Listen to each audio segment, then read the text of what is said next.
Welcome everyone. Thank you so much for tuning in to Teaching in Room 9. My name is Mr. Speed. Now normally I teach 5th grade reading, writing, and social studies at City Academy School in St. Louis, Missouri. But in Room 9, I'll be teaching 2nd, 3rd, and 4th grade reading. Now, if you aren't in either one of those grades, or if you've already graduated from elementary school, not a problem, because anybody who wants to learn is welcome in Room 9. Now, while our primary focus is going to be on reading, we will be doing some writing. So if you don't have it, now would be a great time for you to go get a pencil and some paper. And while we wait for our friends to return, I'd like to do something that our entire school does every day before we start class. We say a personal pledge. It's a way for us to get our day started on the right foot. Now, I know you don't know the pledge, but if you keep tuning in to Room 9, maybe over time you'll learn it, and if so, I'd love for you to do it with me. Here's our pledge. I can be my best by doing my best in everything I do.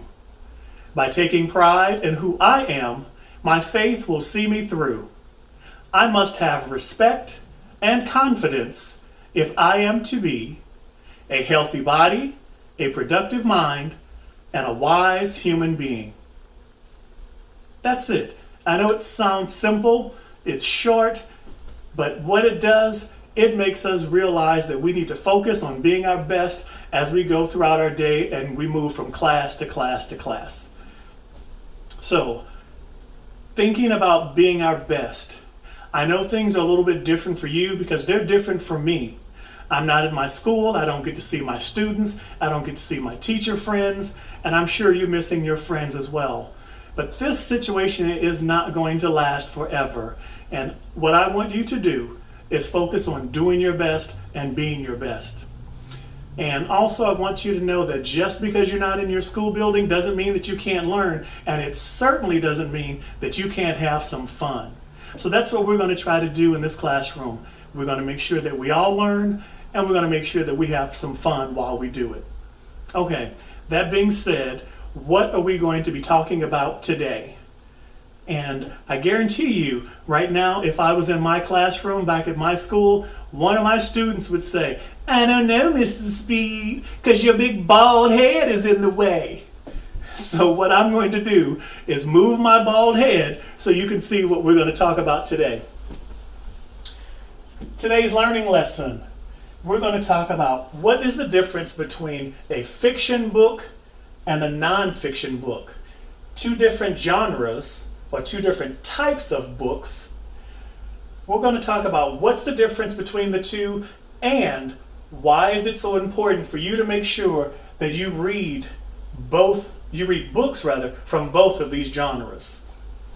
After that, we're going to talk about using text evidence in order to answer questions that you've been asked. What does that mean, Mr. Speed? Using text evidence. Those are some really, really big words.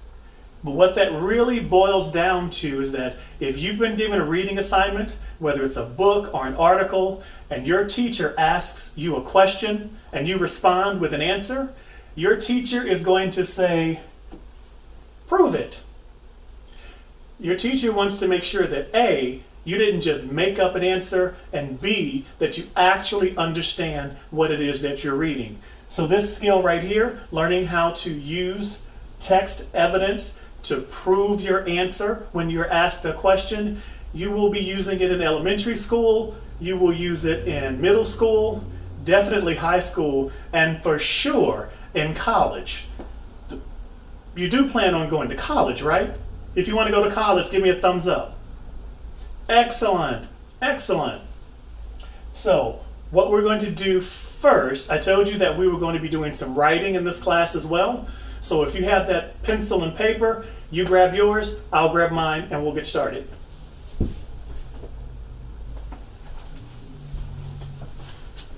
Okay, here's what I'd like you to do. I want you to take your paper, and I want you to fold it in half lengthwise. Top of the left-hand column, I want you to put a big F. Top of the right-hand column, I want you to put an NF. Any ideas what the F stands for? Hint, hint. That's right. The F stands for fiction. In that case, then you really ought to be able to figure this one out. Nonfiction. Now, we don't have as much time as we would normally have if we were in class, so instead of asking you to write long sentences, I'm going to have you bullet point, and that's what these dots are called. Bullet points. And a bullet point means that instead of writing an entire sentence, you just write a few key words that will help you remember your thoughts and what you're trying to say. So here's what I want you to do. Under fiction and under nonfiction, I want you to write some clues that help you understand or help you identify the genre of your book. So what I mean by that is, if you're reading a fiction book or if you're reading a book and you think it's fiction, what is it about that book that makes you think it's fiction? And if you're reading a nonfiction book or a book that you think is nonfiction, what is it about that book that makes you think it's nonfiction? What are the clues? So instead, you might want to say something like, I know this book is fiction, as you think in your head, because it has this in it. And it also has this. And it has this. And I want you to do the same thing for nonfiction. Now, if you've not read any nonfiction books, or at least if you don't think you have, and you aren't really sure, go ahead and give it a try anyway. Just do your best. There is no wrong answer, guaranteed. So while you're writing that down, I'm going to write some things down as well, and then we'll compare our clues and see if we come up with the same thing. Okay. Fiction, or a book that I think is fiction. Oh, I read this book, and it had this in it. Yep, I remember that. So maybe that is a clue. I read another book. I love to read. Yeah, and it had this in it. So maybe that means it's fiction. You guys doing okay? You need some more time? Okay, take a few more seconds. Nonfiction. Have I read any nonfiction books lately? Oh, I read this. I think that's nonfiction. I think it's nonfiction because it had one of these. Definitely. Well, at least I think I know that that's nonfiction. You guys still doing okay? All right, I'll give you a few more seconds and then we'll compare notes and see what we came up with. So in the first column, the fiction column, I'm looking, if I'm reading a book, I think this, and this tells me that it's fiction. If I'm reading a nonfiction book, this, maybe that. Okay. Pencils down.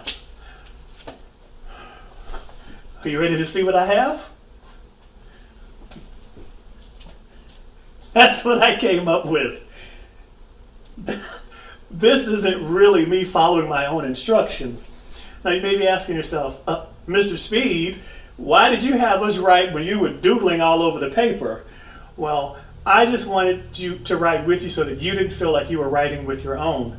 My real answers are on the board. I prepared this last night because I knew I would be talking to you today. So what I'm going to do is I'm going to remove this top sheet. I'm going to step off camera for just a second, and then I'll be right back.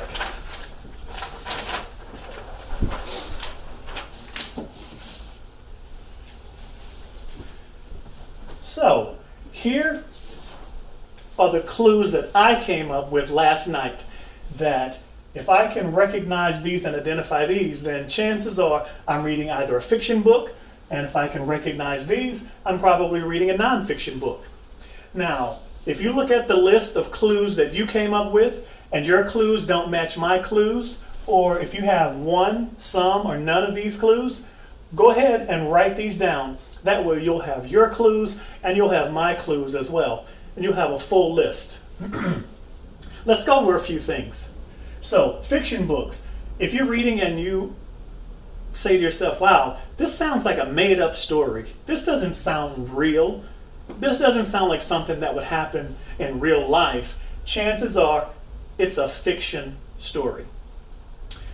How do most fiction stories begin? I'm sure you know this. Once upon a time, and then it's talking about fairies and princesses, things like that. Probably a made-up story. To entertain. What do you think that means, to entertain?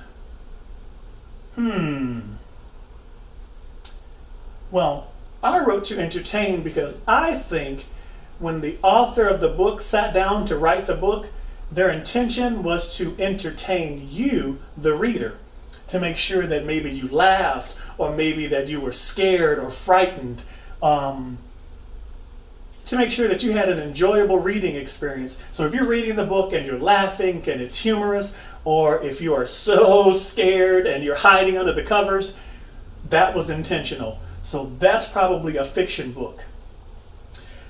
Another clue, if there are characters and setting, characters are the people that are in the book, setting is where did the story take place. So if you've got characters like Harry Potter and Hermione Granger, those are characters in the Harry Potter series.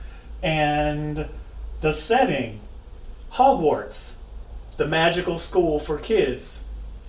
If you're reading something like that, or if you are reading a book that has characters and a setting like that, it's probably fiction.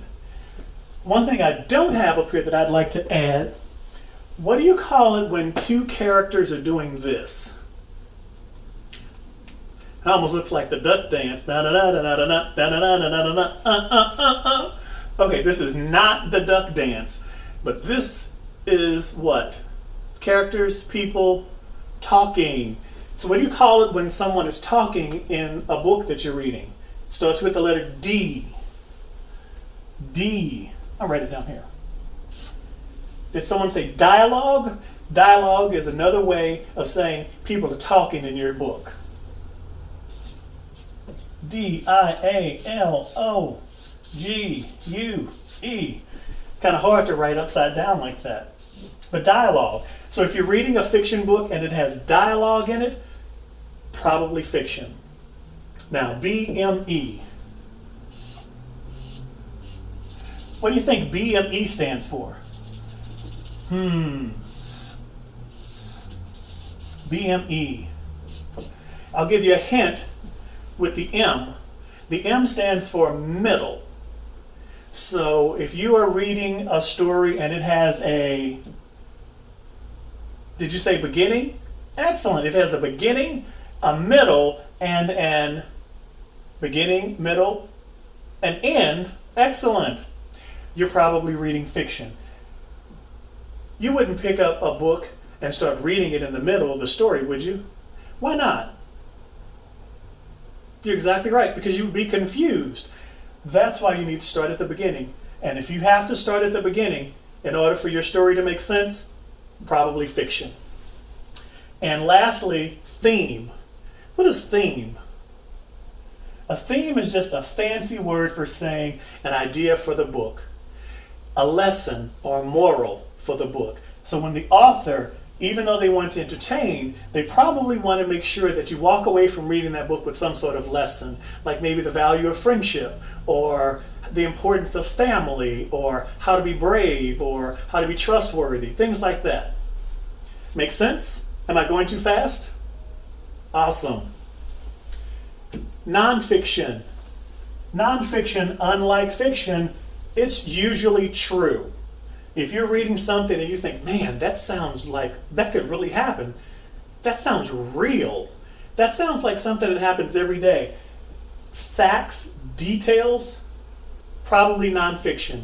And a huge clue is if you're reading a book or an article and it has lots of numbers, or if it has lots of dates.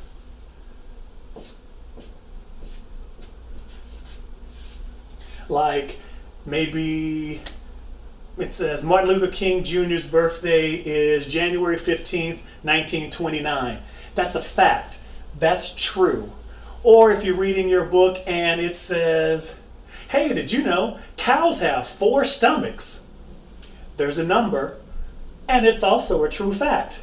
Or maybe you're reading a book and it says, the cockroach can live for up to 7 days with its head cut off. I know it's shocking, and I was shocked when I found that fact out, but it's still a fact. So those are true. That's a clue that you're reading nonfiction. To learn, if a fiction author is writing to entertain you, then a nonfiction author is writing to make sure you learn something. Excellent. And also, part of the learning, depending on the book, you might see lots of charts and photographs and graphs, all sort of like an illustration that you'd find in a fiction book. But then these are the types of illustrations and pictures that you'd find in a nonfiction book. Now, skip around. Do you think that means to pick up the book and skip around while you're reading it? No. This means that if you're reading a nonfiction book, you don't necessarily have to start in the beginning like you have to do with a fiction book. Maybe you can start in the middle, towards the end, somewhere in the beginning. Doesn't matter, because the way the author will organize all of the information in that book, you can understand what you're reading whether or not you started at the beginning or not. And lastly, very similar to a theme, the nonfiction author or the nonfiction book is going to have a main idea. It may be about the solar system, or it may be about volcanoes in Hawaii. I don't know. That's all going to depend on the book you're reading. So, that was a lot. But let's recap really quick. Fiction book, made up story, to entertain you. If it has character, setting, beginning, middle, and end, and a theme, probably fiction. Nonfiction, if your book is full of facts that are true and numbers and dates, the author probably wants you to learn something. If you've got charts, photos, graphs, if you pick up the book, you can skip around and start reading anywhere and the book will still make sense to you. And there's some sort of main idea. Make sense? Everybody with me? So some of this you may already know. If not, hopefully you've learned something. And if you already knew this, maybe this was a great refresher. So here's what I'd like to do, because I think when my brain gets going and I've been working too long, I need a break. So let's do this. Let's take a brain break. I like playing a game with my kids. It's called Double Double This, Double Double That. So what I need you to do is, if you're watching with someone, I need you and whoever you're watching with to stand up and stand face to face. If you're watching by yourself, that's okay. Just face the television and I'll be your partner. So here's what we're going to do. I'm going to show you first, and then I want you to do it. Seems like it's really simple, but it gets really complicated because the more we do it, the faster we have to do it. Okay, you ready? Here we go. I'm going to show you first. You watch, and then you try it. Double, double, this, double, double, that, double this, double that, double, this, that. Easy as that. Ready? You want to try it? Okay, if you're with someone, stand face to face. If you're alone, face the television, and I'll be your partner. Are you ready? Here we go. Fists up on the count of 3. 1, 2, 3, go. Double, double, this, double, double, that. Double this, double that, double, this, that. Again, faster. Double, double, this, double, that, double this, double that, double, this, that. Again, faster. Double, this, double, that, double this, double that, double, this, that. Last time. Double, this, double, that, double this, double. This is how it always ends up with me and my hands. I can never make it past the 4th round. Okay, I think after all of that, we might need a break. So we're going to stop, or I'm going to stop rather, and if you need to go grab some water, if you need to wipe your head because you're sweating, if you need to use the restroom, now would be an excellent time to do that, and I'll meet you back here in just a minute. Okay, welcome back everyone. I hope you enjoyed double, double, this, double, that as much as I did. And I think, is everyone back? Good. Why don't we go ahead and finish up our lesson for today.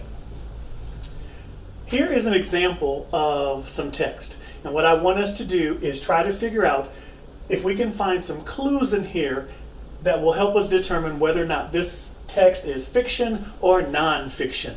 Now, I want you to use your clues from earlier today and see if you can come up with the answer. Is this fiction, nonfiction? Let's read it together. Kojo the monkey laughed. Ha! Just kidding, he said. Kojo's Aunt Alma scolded him. Nobody likes a liar, Kojo. Kojo felt bad for a little while, but he soon got bored. So, fiction, nonfiction, what do you think? Take a moment, review your notes, and see if you can come up with the answer.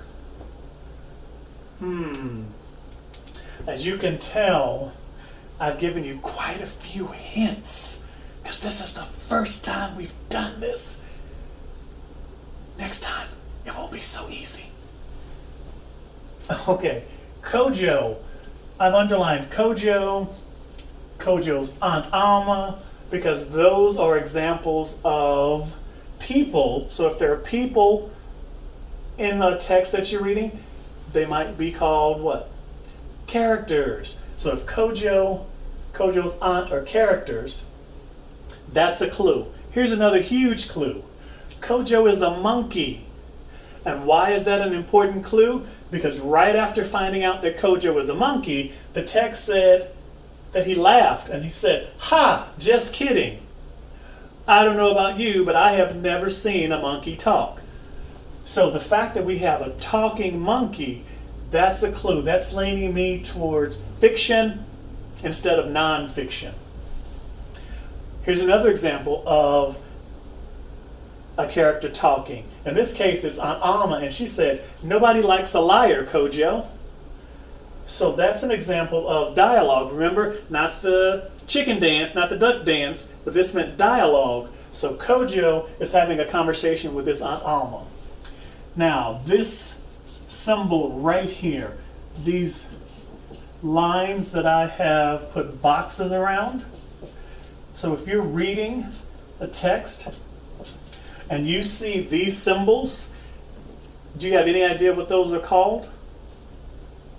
Excellent. Quotation marks. That means that somebody, all of the words that are between those quotation marks, those are actual words that a character spoke. So this lets you know that someone's talking. So again, dialogue, probably fiction.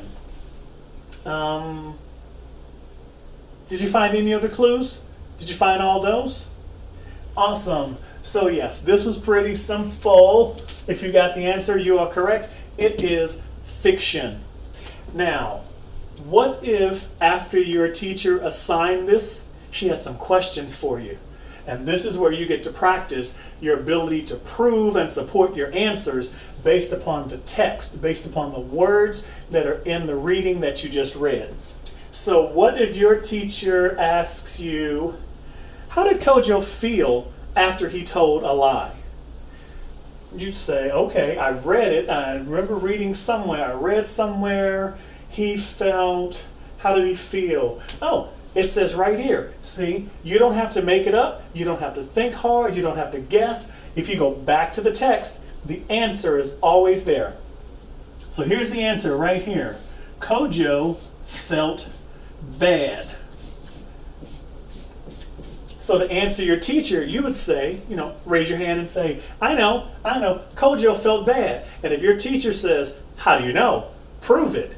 You can say, well, in the text that I read, the very last sentence, it says Kojo felt bad.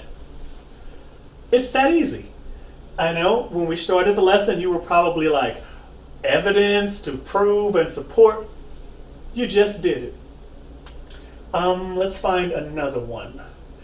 What if your teacher said, who scolded Kojo after he told a lie? Who scolded Kojo?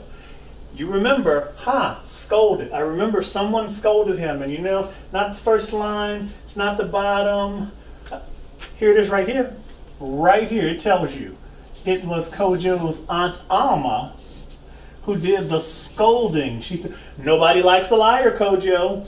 So you'd raise your hand and you'd say, I know, it was Aunt Alma. And if your teacher says, prove it, you go back to the text, find the evidence that supports your answer. Where's the evidence? Right here. Kojo's Aunt Alma. Simple as that. Easy peasy lemon squeezy. So I think we should do this. We've learned a lot today. We've talked about a lot. Hopefully you had a little bit of fun with our brain break. And I think now might be a good time for us to stop, because the next example that I have, it's a little bit harder than this one. So I want to make sure that our brains are fresh and ready to tackle the next example that we have. So I'm going to leave it right here for now. So let's do a quick review. Fiction, nonfiction. How do you tell? What are some of the clues that will help you determine whether the book you're reading is a fiction, fantasy, or real life nonfiction? Let's see. Fiction, made up story. The author wants to entertain you. You might have characters, setting, and excellent dialogue. It has a BME, which stands for beginning, middle, and end, and it has a theme. And if it's nonfiction, it's going to be true and facts, usually a lot of numbers and dates. And the author's purpose is to entertain you? No, good catch. It's to teach you something to help you learn. And it's going to have, usually we talked about charts and photos and graphs, and you don't have to always start at the beginning. You can skip around, and there's usually a main idea. So why don't we wrap it up right there, and then we'll continue our conversation tomorrow, and then we'll talk about another lesson.